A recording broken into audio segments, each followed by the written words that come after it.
તો મિત્રો આજનો વિડીયો બહુ મસ્ત થવાનો, કારણ કે આપણે મહાદેવના એક અનોખા મંદિરે જઈએ છીએ. એ ઘણું સભ્ય જૂનું મંદિર કહેવામાં આવે છે. સરસ્વતી નદીના કોઠે મંદિર આવેલું છે. તો આપણે જે નેપળા અને નેપોળ બે ગામ એવાના વચ્ચે આવેલું છે. તો આપણે એક જઈએ છીએ. જો તમે આ ટાઈપનો પુલ આવશે, એકણ તમે આવશે એટલે એકણ એક બીજો સાઈડમાં રસ્તો પડતો હશે. તો એ રસ્તો તમારે વળી જવાનો છે. તમે રસ્તા સીધા હેરશો એક આપણે જે મહાદેવજીનું મંદિર એકન તમે પહોંચી જાઓ. તો તમે વિડીયોમાં આપણે બન્યા રહો. આપણે તમારે છેલ્લા સુધી વિડીયો બન્યા રહો. ત્યાં તમારો રસ્તો આપણે બતાવીશું. મહાદેવના દર્શન પણ કરાવી દેવું. તો તમે મંદિર આવી બહુ મસ્ત થવાનું કે તમે એકવાર આવી અને ચોક્કસથી મહાદેવજીના દર્શન આવીને તમે કરી દેજો. તો આ રસ્તો આવે એથી આપણે પાકા રસ્તે જવાનું છે. પાછળ પેલો સાઈડનો બીજો રસ્તો ના એ રસ્તા પર નહીં જવાનું, કારણ કે એ ખેતરમાં શું થાય બાકી જે આ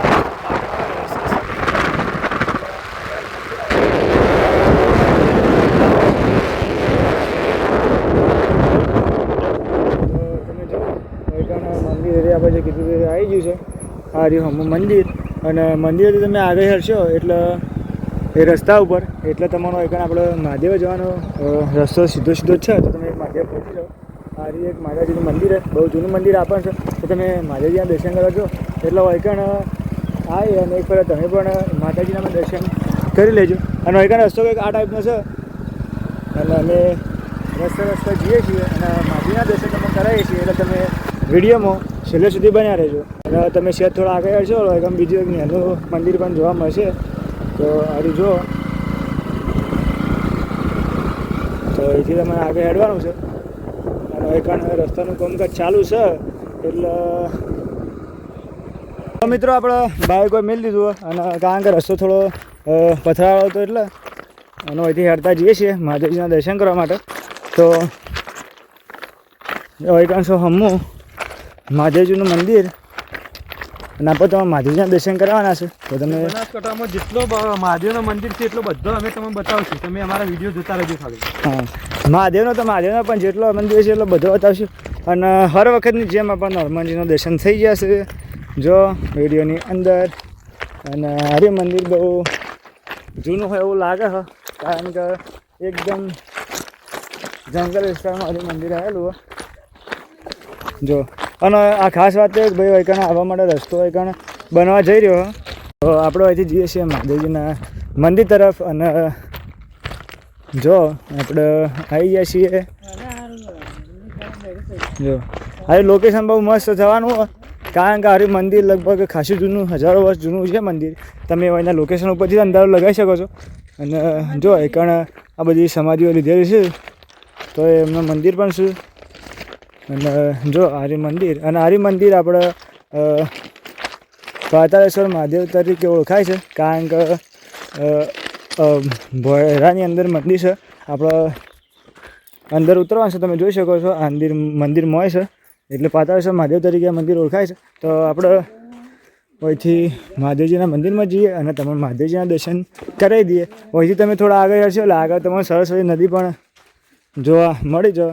તો આ પણ મહાદેવજીનું મંદિર એ સરસ્વતી નદીના કોઠે છે. મોટો વલ્લો છે એટલે ગરમી પડતી હોય તો એકદમ ઠંડુ વાતાવરણ મસ્ત હોય. બાકી રમેશભાઈ અમારો દરવાજો ખોલ્યો છે ને આપણે અહીંથી જઈએ છીએ મહાદેવજીના મંદિરમાં. તમે પણ મહાદેવના દર્શન કરાવી દઈએ. તો જો એકણ હાલ બધો શેડ ને બધું મસ્ત બનાવી દીધેલું હોય. જો આ છે પાતાળેશ્વર મહાદેવ. જો આ લોકેશન બહુ મસ્ત થવાનું હોય. તમે એક વખત આવીને તો એકદમ મહાદેવના દર્શન કરી જજો. બાકી આપણે આજુબાજુનો જેટલો પણ સારો એવો લોકેશન હશે ને એ તમે બતાવવાના છીએ વિડીયોની અંદર. તો જો અરે મહાદેવજીનું મંદિર એ બહુ અનોખું મહાદેવજીનું મંદિર છે.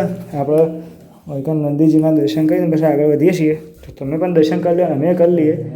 તો જો તમે આ બધું અંદરનું બધું લોકેશન જોઈને અંદાજો લગાવી શકો કે આ મંદિર જેટલું જૂનું છે. આ રહ્યું આપણે મહાદેવજીનું શિવલિંગ. તો આપણે અંદર જઈ અને મહાદેવજીના દર્શન કરીએ છીએ. તમે પણ મહાદેવજીના દર્શન કરી લો. બાકી જો આ લોકેશન કંઈક આ ટાઈપનું અંદર લોકેશન છે. તમે મહાદેવજીના દર્શન કરી લો, અમે પણ મહાદેવજીના દર્શન કરી લઈએ છીએ.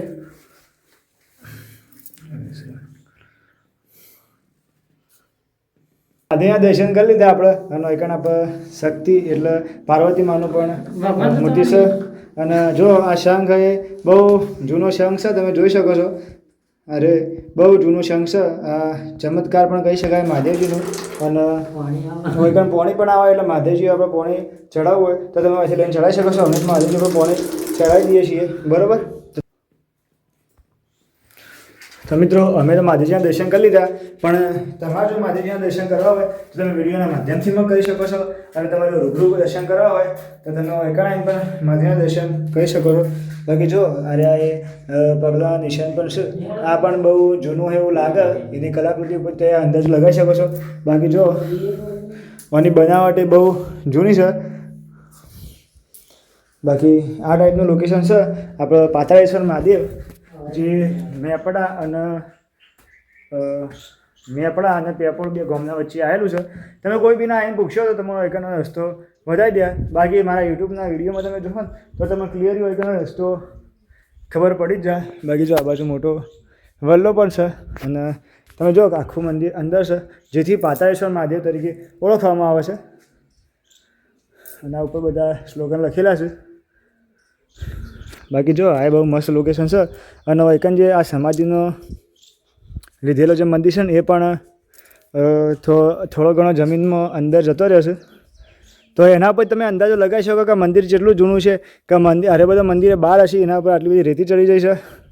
અને આ શિવલિંગનું બી સ્વયંભૂ પ્રગટ થયેલું શિવલિંગ છે, બરાબર. તો તમે એકવાર આવીને કે મહાદેવના દર્શન ચોક્કસથી કરી જજો.